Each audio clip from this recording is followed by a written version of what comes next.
It's the Traveler. And the almighty Shogun. How might I be of assistance, Your Excellency? I wish to borrow a tea set from the Yashiro Commission. Oh, sure. I'll fetch that for you right away. Please step into the courtyard and have a rest, almighty Shogun. Oh, and I'll inform my lord about your visit immediately. Ah, and the tea set. I'll bring that here as soon as it's ready. Be at ease. I'm not here to see Commissioner Kamisato. Actually, I'd prefer to spend this time chatting with the Traveler. Please, fetch the tea set at your convenience. No. I am your humble servant. I daren't think of my own convenience when the almighty Shogun graces me with her presence. I'll deal with it right away. Well, it's not often we have the chance to chat. I'm sure you must have a lot of questions. Right. Paimon wanted to ask that too. The almighty Shogun that he described didn't sound anything like you at all. I seldom had the time to drink tea. Any free time I had was spent practicing martial arts. So, in the vast majority of cases, the one he made tea for was the former Electro Archon, who was also my sister, Raiden Makoto.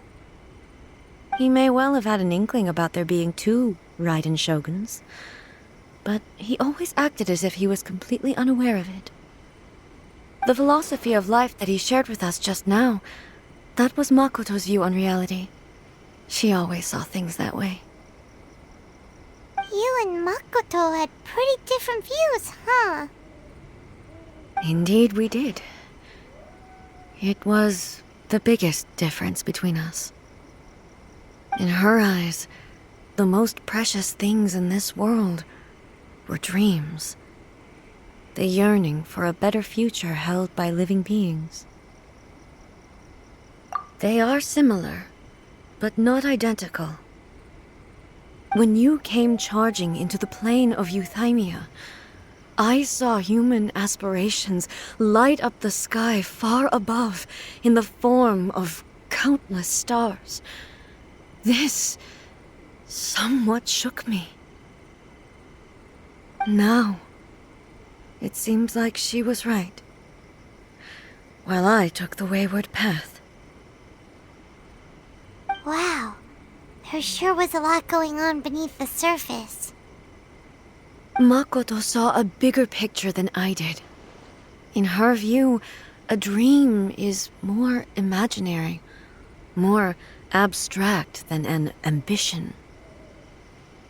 An ambition is a yearning for something material, or a concrete outcome.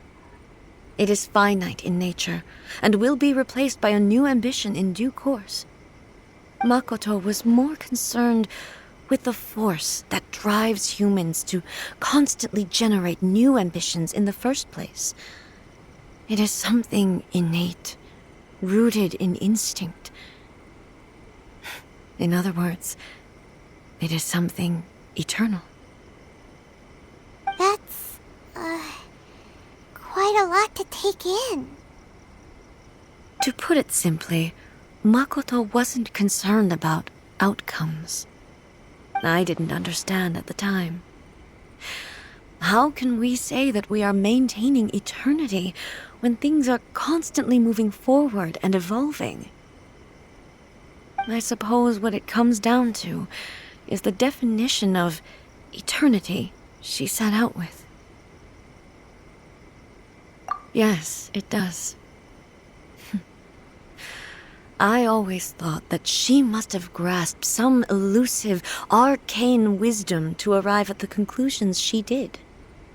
But in the last analysis, Makoto's philosophy was, on the surface at least, an elegantly simple one. Notwithstanding that it was also the more prudent choice, based on a more mature, far-sighted outlook. Do you feel you're starting to understand her better now? You have already witnessed my previous views on eternity. But now, I no longer cling to what was lost. I suppose that means our differences have been reconciled. Almighty Shogun, I found a tea set. This one in particular should be fit for your Excellency's use. It's quite beautiful. Thank you. You are too kind. A humble servant such as I does not deserve the gratitude of the Almighty Shogun. It's all good, sir. She's actually pretty chill. Let us return. We ought not keep Furuyama waiting too long.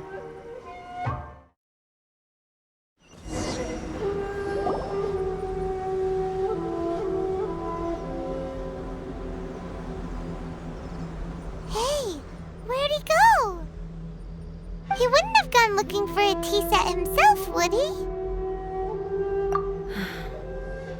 Or perhaps the ley lines did not have the power to sustain him for very long, as was the case with the memory we saw earlier. So we won't get to drink his tea? We didn't even have a chance to say goodbye. The information held in the ley lines is complex and disorderly. The fact that we were able to meet him to begin with was a miracle of fate.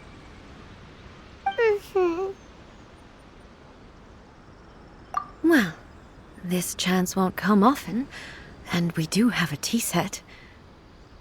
Perhaps I should try my hand at making us a pot of tea. I've watched Furuyama brew tea on many occasions. I doubt I should have any major problems doing it myself.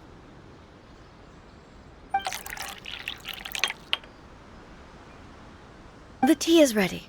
Please give it a try. So many thoughts were racing through my head as I was brewing it. I'm not sure how to explain it. You're right. But the things we've seen today have brought back many memories for me. I've been reminded of many people, too. Kitsune Saiguu, Makoto, and all the other friends who I watched pass even further back. Back at the Yashiro Commission, I kept the conversation reasonably lighthearted. But now, I'd like to broach a heavier topic, if I may. The events of 500 years ago not only robbed me of my friend, Kitsune Saiguu, they also took Makoto away from me, for good. She died in that disaster too? Yes. She went to Conria alone, without telling me. Unlike me, Makoto was no martial artist. Whenever similar crises had arisen in the past, I was always the one to face them in her stead.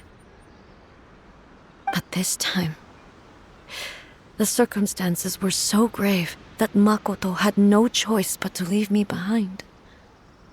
Or perhaps it was more that she went ahead of me, put herself in front of me, so that I would remain hidden. In any case, by the time I realized what was happening, yes, it was too late. I arrived only in time to hear her dying breath. She had already lapsed into unconsciousness by that point, so all I could do was enter into her mind. As far as you're concerned, it would be somewhere similar to the plane of Euthymia. It was there that we bid each other a final farewell. I cried bitterly.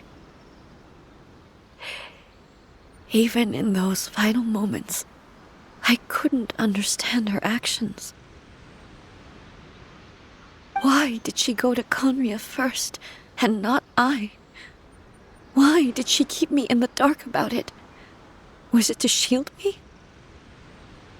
It was there and then that I resolved to pursue eternity. As a testament to that decision, I saved her realm of consciousness just before it collapsed completely, and brought it back to Inazuma.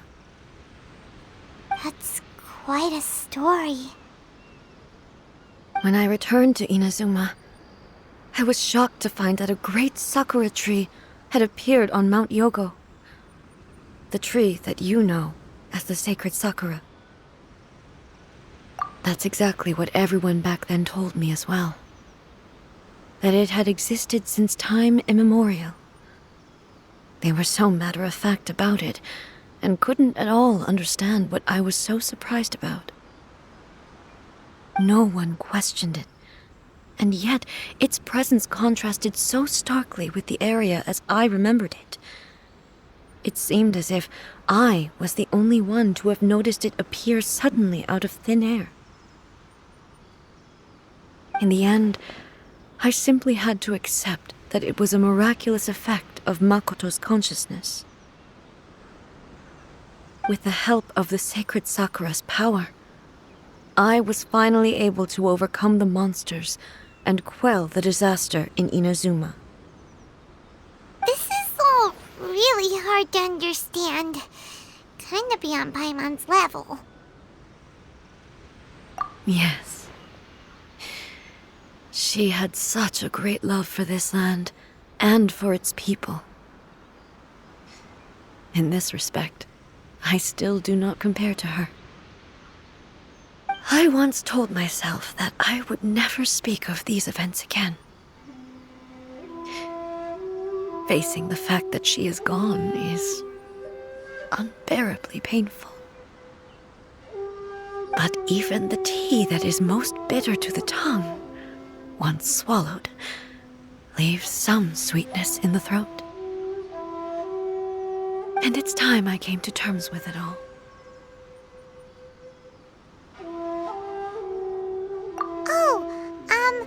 While we're on the topic, since you experienced that battle in person...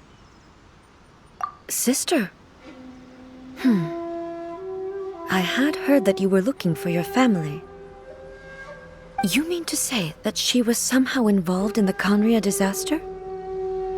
Based on what we've learned so far, it seems so, yeah. I'm sorry. I wasn't there for the whole thing. By the time I arrived, the worst of the fighting was already over.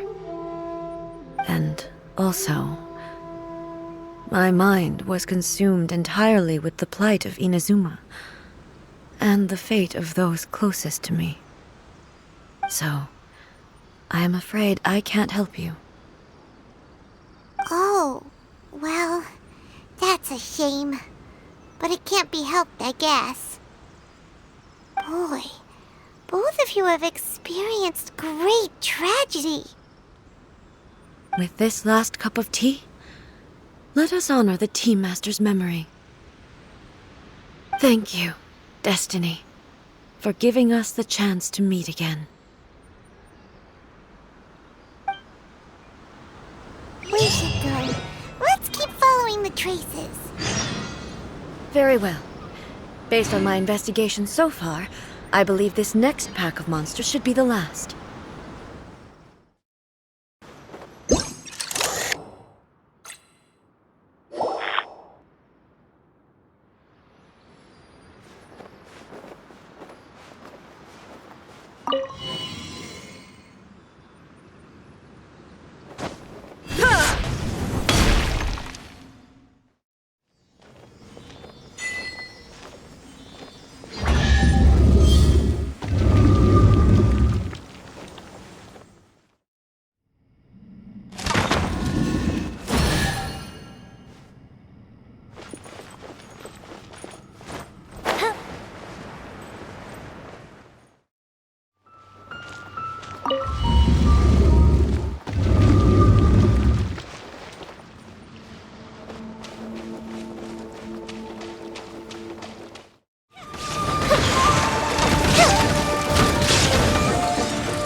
This